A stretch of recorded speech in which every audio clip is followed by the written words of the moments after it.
Good afternoon বন্ধুরা, কেমন আছো? আশা করি সবাই ভালো আছো, আমিও ভালো আছি। এই যে পটল চিংড়ির ঝোল করব, চলো। এর আগেও বানিয়েছি, আজকে আবার অন্যভাবে একটু বানাবো। চলো দেখতে দেখতে থাকো কেমন করে করি। চলো রান্নায় চলো। গ্যাস জ্বালিয়ে দিয়েছি, একটু তেল দেবো। আগে ভেজে নেবো, সব সবজিগুলোকে ভেজে নেবো, তারপরে তরকারিটা বসাবো। গরম হোক তেলটা। এবার আমি সবজিগুলো দিয়ে দিই, একসঙ্গে ভাজবো, বুঝেছো? ঝিঙে, পটল, আলু, এই তিনটে জিনিস আছে।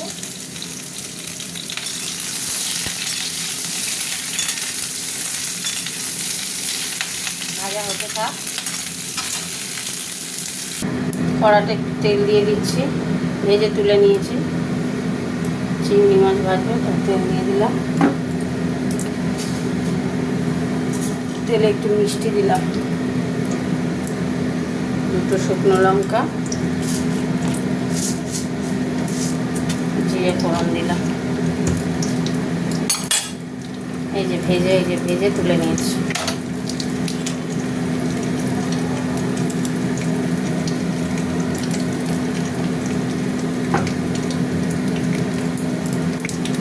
একটু গরম হোক।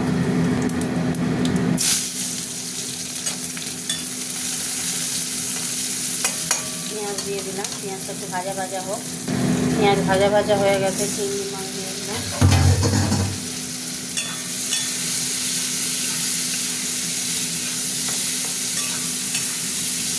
চিংড়ি মাছটা একটু ভাজা ভাজা হবে। এবার এই টমেটোটা পেস্ট করে বসে রেখেছিলাম, টমেটোটা দিয়ে দিলাম।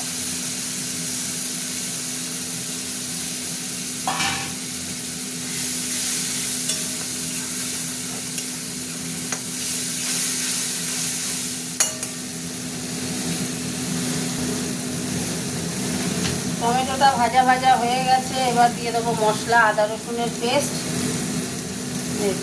এবার দিয়ে দেবো এক এক করে গুঁড়ো মশলা। প্রথমে দিয়ে দিচ্ছি লঙ্কা গুঁড়ো, তারপরে দেবো হলুদ গুঁড়ো, এটা দিলাম ধনে গুঁড়ো, এবার দেবো জিরে গুঁড়ো, আর দেবো একটু নুন। নুন দিয়ে দিলাম।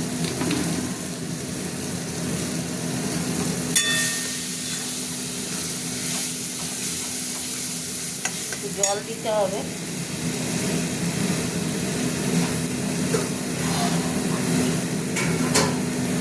অল্প করে একটু জল দিলাম, মশলাটা কষতে হবে তো।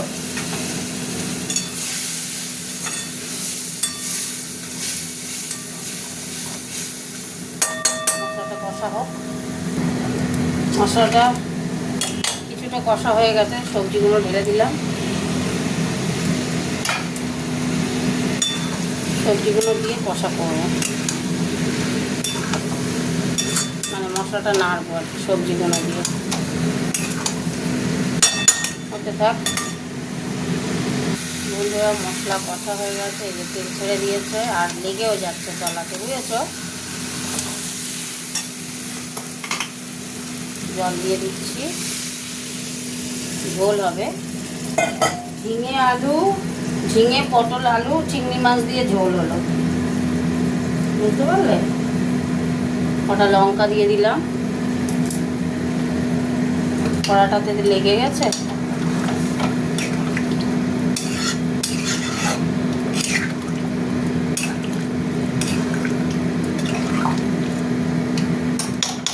ওকে থাক, একদম নুন মিষ্টি পারফেক্ট আছে, হয়েছে। দেখো বন্ধুরা, এই যে আলু সিদ্ধ হয়ে গেছে,